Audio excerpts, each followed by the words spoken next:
Hello viewers, welcome to NIOS Studio. In this part 3 on electric current, we will discuss resistance and resistivity. Learning objective of this part will be, you should be able to understand dependence of resistance on length and area of conducting wires, resistivity and conductivity. How does resistance of a conducting wire depend on its length? To understand that, we can assemble a very simple circuit. First of all, I would like to explain that with the help of a schematic diagram. As you can see in this schematic diagram, we have a battery. The battery is connected to one part on rheostat. This is mainly to control the amount of current flowing through the circuit. The positive of the battery is connected to a milliammeter or ammeter, and the other part of ammeter is connected to the conducting wire. Similarly, the other part of rheostat is connected to the other part of the conducting wire. Now, to understand how this dependence on length of the conducting wire takes place, let us perform a simple experiment. Let us take a conducting wire of uniform cross section. We can consider different lengths of the same conducting wire, say L1, L2 and L3. We must ensure that the wires have same area of cross section, so preferably cut them from the same piece of wire. If we connect L1 between the points A and B and note down the current through the wire, we give it a name, supposing we call it I1. Now, similarly, you can perform the same experiment with lengths L2 and L3 one by one. Say the currents which flow through the circuit become I2 and I3 respectively. What do we see? We see that if L1 is less than L2 and L2 is less than L3, we are going to see that correspondingly I1 will be greater than I2 and I2 will be greater than I3. So, what does it infer? It infers that longer wires allow smaller currents to flow, and that means longer wires offer greater resistance. Mathematically, we can represent this fact by saying that R is proportional to L. So, let me guide you to the experimental setup. As you can see, we have a battery here. This is the rheostat that will control the amount of current flowing through the circuit. This is the milliammeter which will measure the current flowing through the circuit, and this is the wire that we are talking about.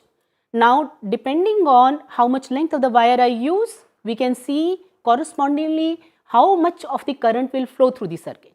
So, let me connect the circuit and show you how much of the current is flowing through the circuit if I choose a smaller length of wire, right? Now, I am connecting it. I am using about 6-7 centimeter of the conducting wire, and this has caused about 33 milliamperes of current flowing through the milliammeter, right? Now, I am going to increase the length of the wire and see what happens to the current.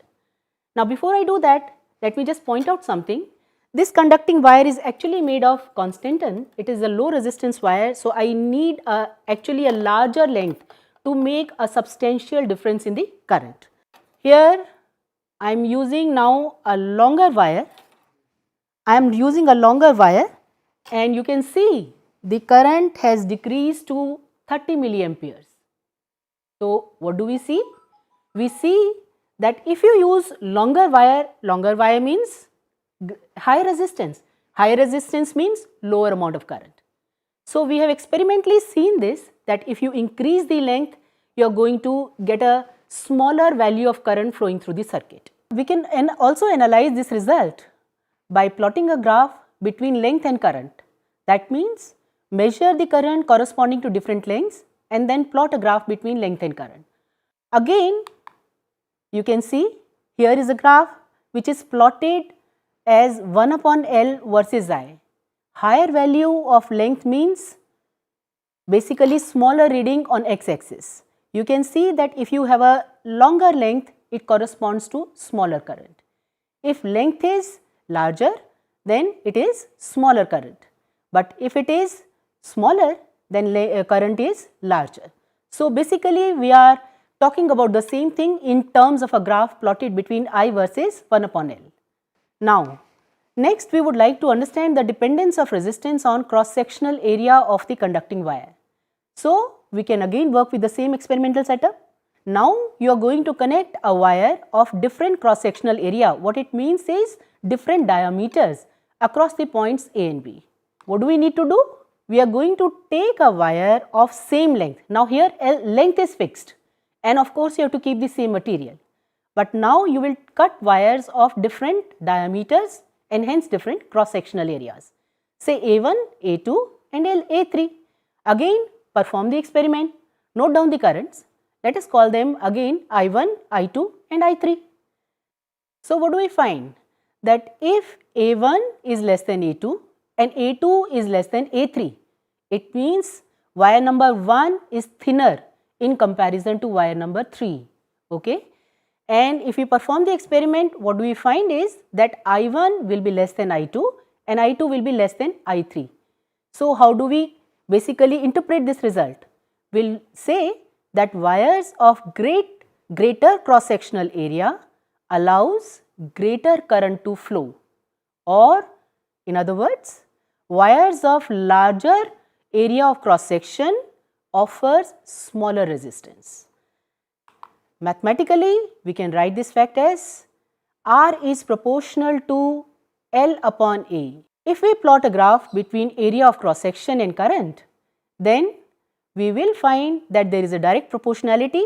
As A increases, I increases. You can see this in this graph also. As A increases, I is increasing. It is very much a linear plot between the two physical quantities. If we combine the two results, we can see that R is proportional to L upon A, directly proportional to the length and inversely proportional to the area of cross section. Now you can write this in a better mathematical form by writing that R is equal to rho L upon A. What is rho? Rho is a constant for a given material at a constant temperature. It is called specific resistance or resistivity of the material. We can rearrange these terms. We can take everything else to the other side and you can get an expression that rho is equal to R A upon L. Now this gives you actually a formula for obtaining the specific resistance or resistivity of any material. How? We can put L is equal to 1, say 1 meter in SI units, and we can put A is equal to 1 meter square. If A is 1, L is 1, what do you find? That rho is equal to R, right? So rho is equal to R and the unit of rho will be ohm meter. So resistivity of a material is nothing but the resistance offered by a wire of that material of length 1 meter and area of cross section 1 meter square. Unit of resistivity is ohm meter. Now resistivity depends only on the nature of material and does not depend on the dimensions of the material.